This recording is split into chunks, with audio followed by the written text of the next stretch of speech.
Pezeşkiyan böyük səhv edib, onun sözlərinə fikir verməyin. Sepah belə bir açıqlama yayıb və bu açıqlamadan belə anlaşılır ki, İranda rəhbərlik səviyyəsində heç kimin kitabını oxumur və açıqlamanı diqqətinizə çatdırıram. Burada üstəgəl işarəsinə vurub kanalımıza abunə ola bilərsiniz. Deməli, dəyərli izləyicilər, İran prezidenti Pezeşkiyanın Tehranın bundan sonra qonşu ölkələrə hücum etməyəcəyinə dair söz verməsi onun səhvi idi.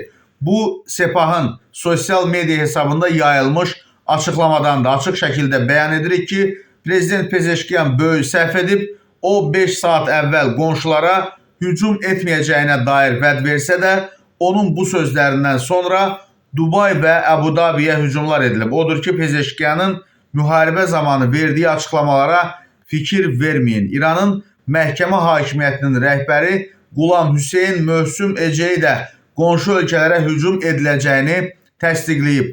Bəzi qonşu ölkələrə hücumlar davam edəcək. Regiondakı bəzi ölkələrin düşmənin əlində olduqları barədə məlumat almışıq və onların əraziləri İrana hücum üçün istifadə edilir. Bundan ibarətdir ki, Sepah bu kimi, belə deyək, dırnaqarası səbəbləri bəhanə eləyərək istənilən vaxt, istənilən qonşu dövlətə yenidən hücum eləyə bilər.